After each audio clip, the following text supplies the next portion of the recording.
Hello.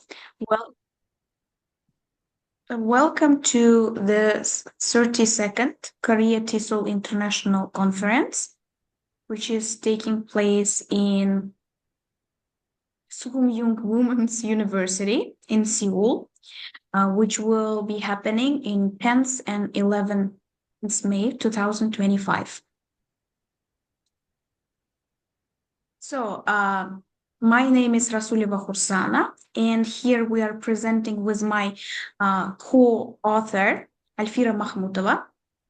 And our research topic is mobile applications for English language skills development between 2014 and 2024 years, systematic literature review.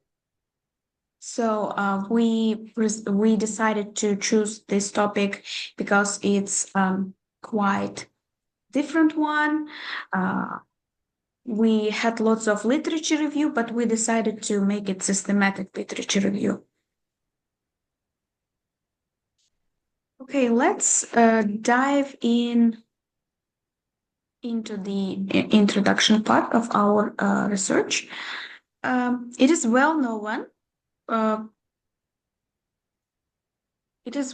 that English language is one of the most widely spoken language around the world, with around 105 billion native and non-native speakers.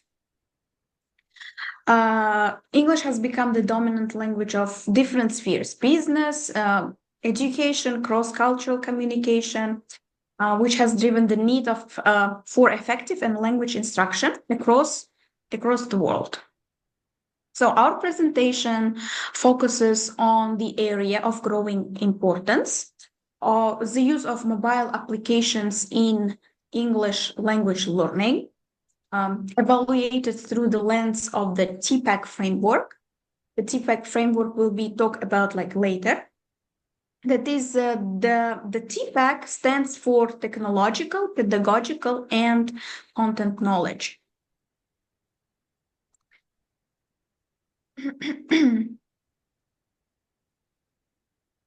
So in recent years, the integration of the technology into language education has emerged as one of the most promising strategies to enhance the engagement and improve the language outcomes.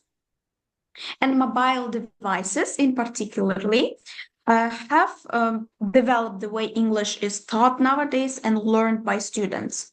With mobile-assisted language learning, or MAL, in other words, learners now have the opportunity to access content-specific and interactive content anytime and anywhere.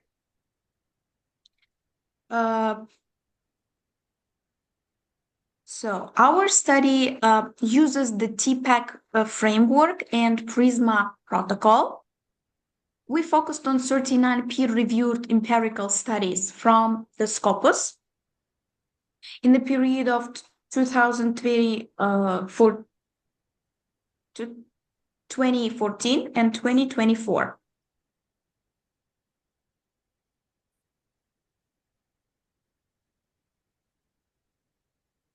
So this systematic review builds on these earlier studies to overcome the different shortcomings and provide more comprehensive analysis. We, with my co-author, addressing the following 6 research questions about what is MAL and where it's commonly using, what the benefits we can take from according to the literature, which language skills have been studied in MAL research, how does these apps integrate technology, pedagogy, and content knowledge via TPAC framework. Next, of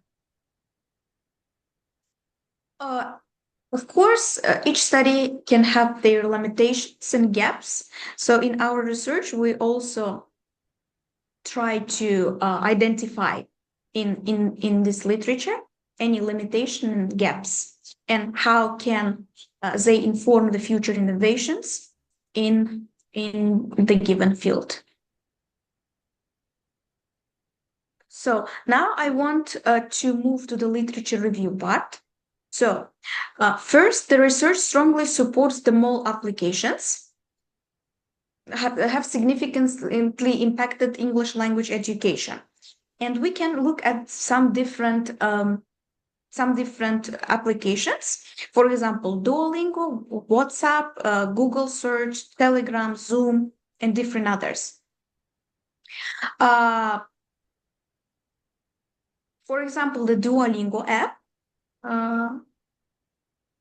appearing in approximately 80% of studies between 2012 and 2020. We identified the several benefits that this kind of apps help students to enhance accessibility. It helps them to increase interactivity and improved learner engagement. So also, despite these positive findings, several limitations we have. The majority of research have been conducted with university students, leaving younger learners and more diverse populations relatively neglected. Additionally, team pack integration is often present in app design, but rarely used explicitly as a framework for analyzing app effectiveness in the research. So in short, while mole apps have transformed English language learning by offering flexibility, interactivity, and motivation, there remains a pressing need to broaden the scope of the research to include other essential skills and diverse learner groups.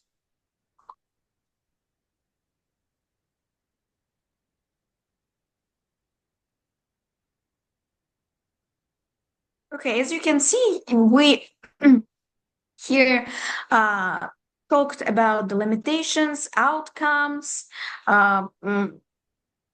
seeing like what kind of limitation in skills coverage, accessibility and motivation, and so on.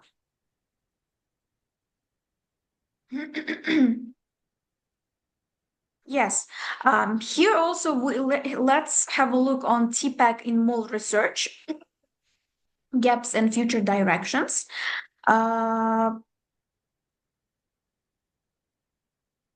So research gaps in TPAC. Few studies explicitly apply TPAC as a framework, limiting insights into holistic teaching strategies via mobile apps.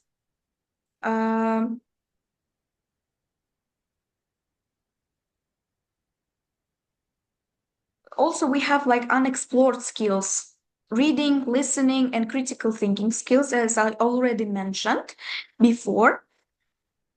So, qualitative approach and learner voice integration are essential for evaluating TPAC efficacy across board skills and diverse users. Now, my coworker Alfira is going to speak about the methodology that we used in our study. Okay, so hello everyone. So thank you, Khursana. So next, what we did is that we decided to, of course, to use the Prisma protocol to try to exclude and include some of those articles. So as you know, Prisma, it's a 4-phase flow chart. So there should be some exclusion criteria. So as you can see, we started, and yes, Khursana also mentioned that we used only Scopus database to search for articles because we could not take all, for example, Web of Science or other databases to search for articles. So we just focused on Scopus database. So as you can see, we use some search strings like mobile, application, English, and language and skills as the main keywords to search for those kinds of articles. Okay, so as you can see on the right side, on the corner, there are some criteria, inclusion and exclusion columns as well. So the Prisma 2000, so we use Prisma 2009. So there are 4 phases. As you can see, there is an identification phase where we started with those search strings, and we found about more than approximately 1.5 1,000 articles, and then refine them with some of those, adding some keywords. Apparently, you can see that we had 206 articles left during this identification phase.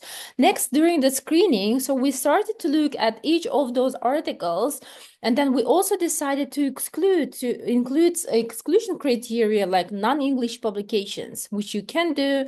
Social science, not social science subject area articles being excluded as well. And at the end, we had 93 articles. Of course, we shouldn't forget about like empirical study. So we are also, we were paying a lot of attention to have empirical study rather than literature review or some other like thesis and other kinds of publications. Eligibility, so we had 93. So the 93 normally it's a lot. So we decided to have another exclusion criteria, like why shouldn't we just look at the quality? So the Q1, Q2, and Q3. So we have used the Excel sheet. Apparently, we just categorized them, and we found that we need to use minimum of 2 average citations per year, which actually gave us approximately 42 articles that was left, and we included only 39 because 3 of them were only literature review on mole or mole application, mole dimension. Okay, so 3 literature review articles being excluded. So next, okay, so let's talk about findings and discussion part, guys.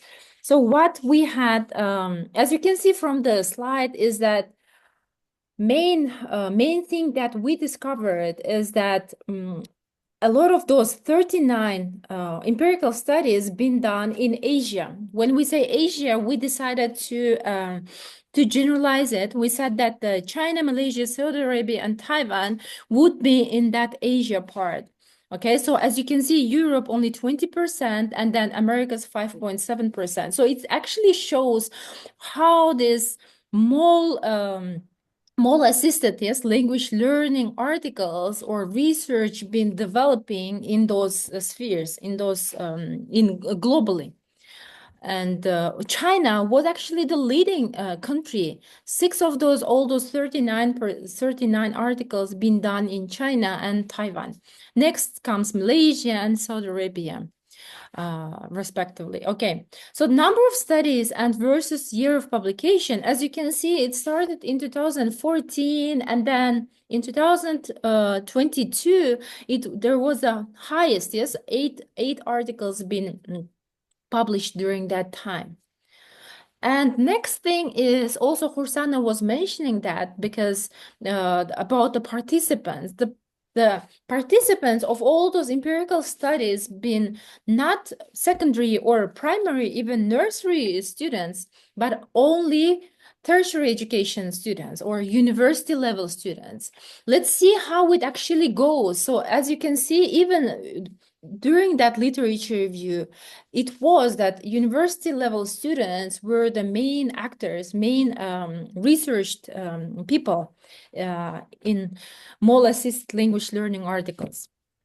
It stays the same right now. So as you can see, 68%, yes, are for empirical studies were conducted with university students, and school level participants still under researched. So the study design types, as you can see, so overall, we've just rounded them up. So quantitative research 24, and mixed methods 13, qualitative only 2. This actually shows that there is a limitation and there is a big research gap.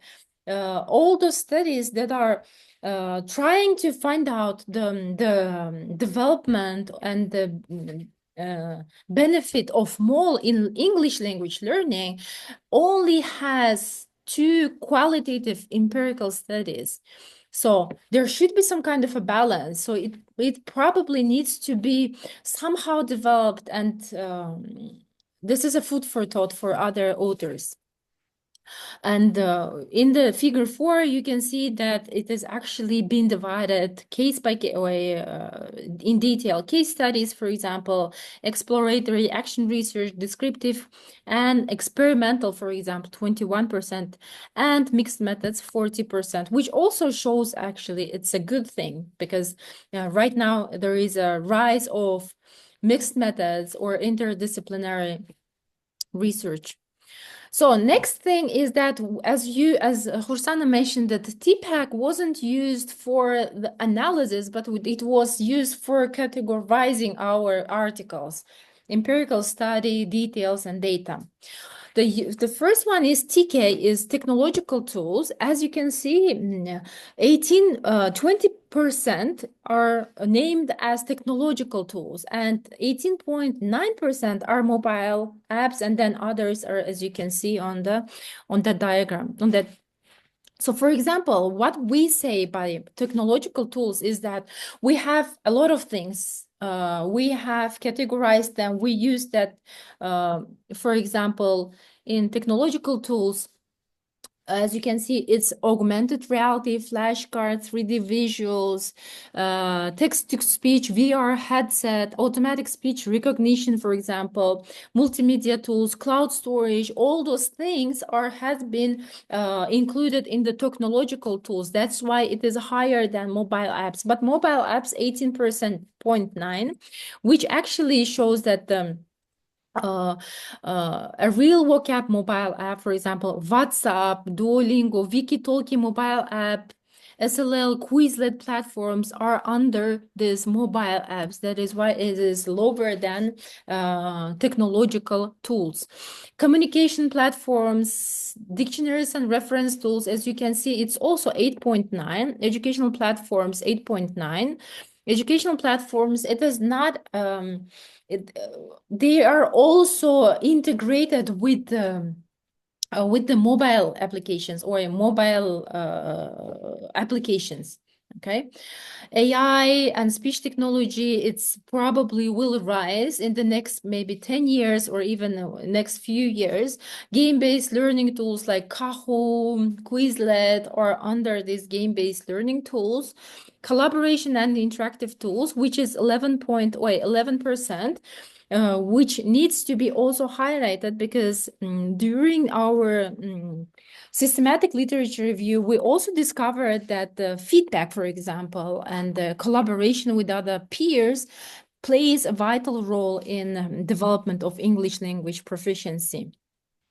And as Khursana also introduced the TPAC, it is, yes, as you can see, technological knowledge, pedagogical and content knowledge apparently is seen on the left hand of my slide.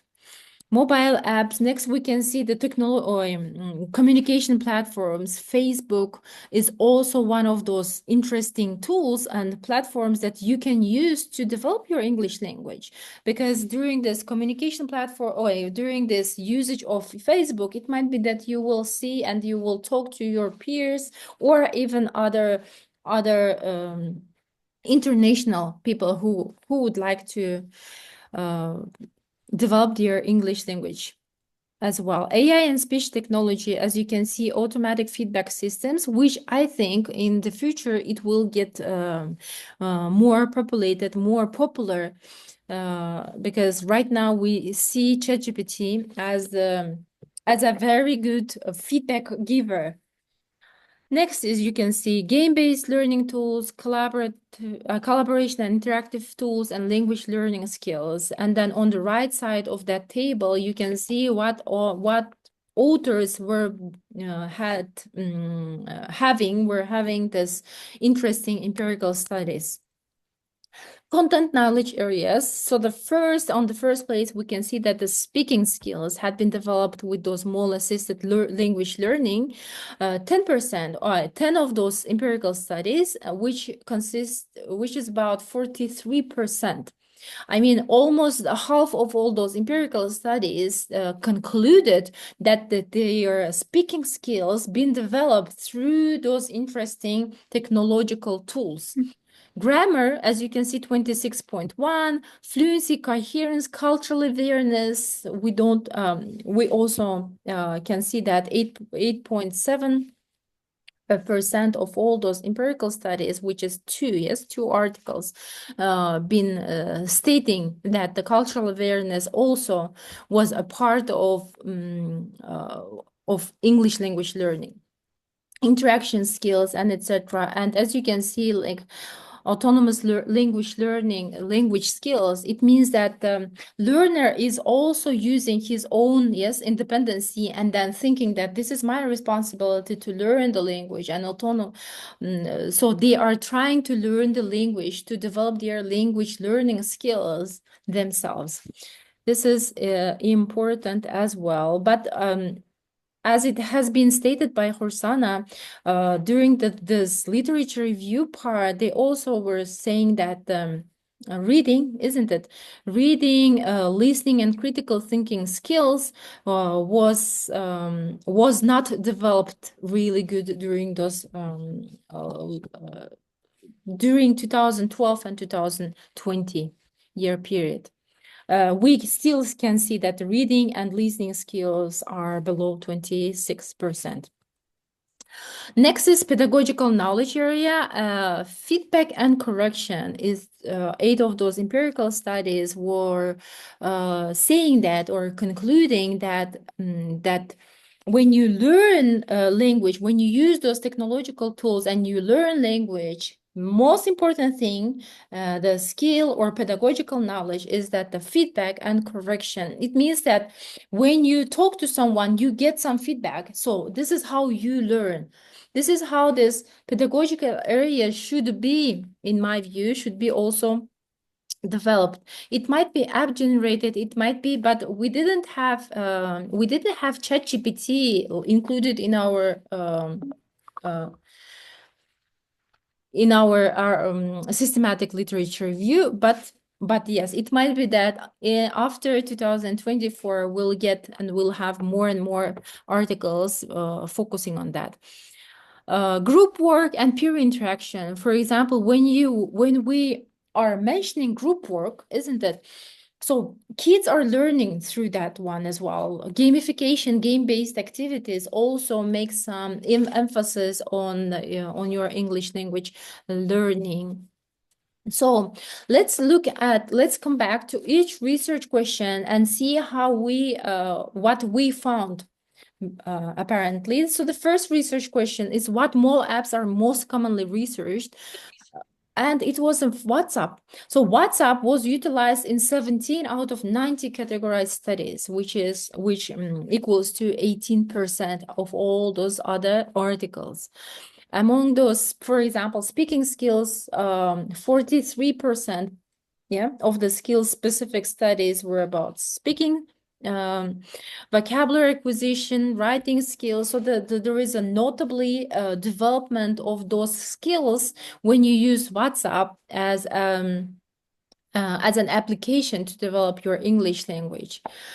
And the content delivered via WhatsApp ranged from vocabulary exercises to speaking prompts and writing assignments, as well as, for example, WhatsApp can be used as a group work, when you can just share your ideas, call to your group or other people, and do some peer activities. And as you can see, so one of those articles, like by Vaca and Cruz Martinez, 17, they employed WhatsApp's instant messaging to improve speaking and vocabulary skills among Spanish learners. And they have concluded, for example, Avada, they have utilized WhatsApp in Lebanon to enhance co-writing of critiques. Okay. So the second research question is about what benefits do these apps provide? So the first one is accessibility. So when we say MAL, yes, mobile assisted language learning, the first thing that comes to your mind is the accessibility. So the first benefit is accessibility. Learners access content anytime and anywhere, such as Mustafa and Sailen.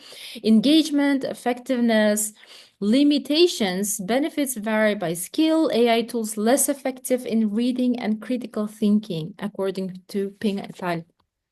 The third research question is about which English language skills? So we're talking about the pedagogical, yes, content and pedagogical knowledge. So the first one is focus on productive skills, which is speaking, vocabulary, and pronunciation. And as you can see, fewer studies on reading and listening. So the reading skills is already out there, you know, like it's not being researched really well. And it actually shows based on the previous lit reviews and based on our literature review as well.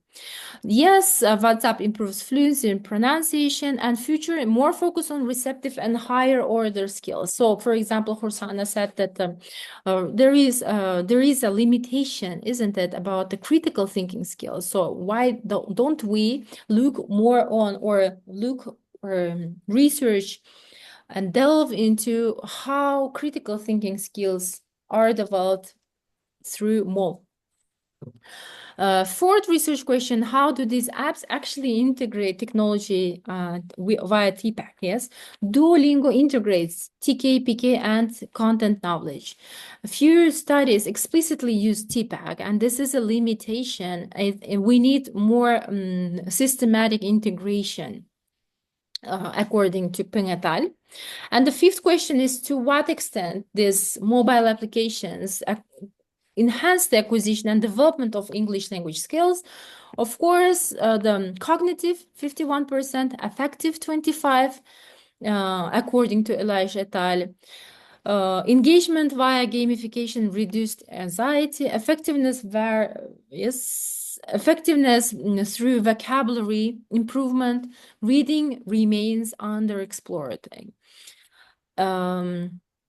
Of course, screen size. So we didn't mention the screen size. When we are saying MOL, yes, mobile assistant language learning, we are always, this is the screen size of your application, of your mobile application is always small. So you have to somehow use your ability, yes, somehow give a lot of time to use this mobile application through your mobile phone, which might not be very beneficial to your health. And the last question, of course, it's about limitations and gaps. Gaps is underrepresentation in Americas, which we highlighted at the beginning of findings, is that we see a lot of articles being published, researched in in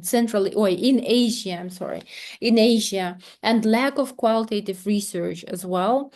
Needs for inclusive tools and systematic TPAC-based designs, which is like very short of those TPAC used TPAC used articles. Need for inclusive tools, and in conclusion, we should say that MOL significantly boosts English language learning, especially speaking and vocabulary. But as we already mentioned, that the reading and listening skills are still left behind. 80% of reviewed studies report positive outcomes. Speaking scores improved by 10 points. So this is a lot. Key challenges, of course, this is skill imbalance, yes, cognitive overload, and university-centered focus. So we need more, this is for future research, and for those authors who are interested in doing such systematic or empirical studies in MOL articles, in moral research, is that we also need some articles that will be published or done in more not university but primary and secondary schools as well. Research remains, yes, geographical skewed, etc., and future work should target diverse learners, neglected skills, and deeper integration of TPAC for broader impact. So thank you very much, Khursana and all. Thank you. Yeah. We hope that you enjoyed our systematic literature review research. So.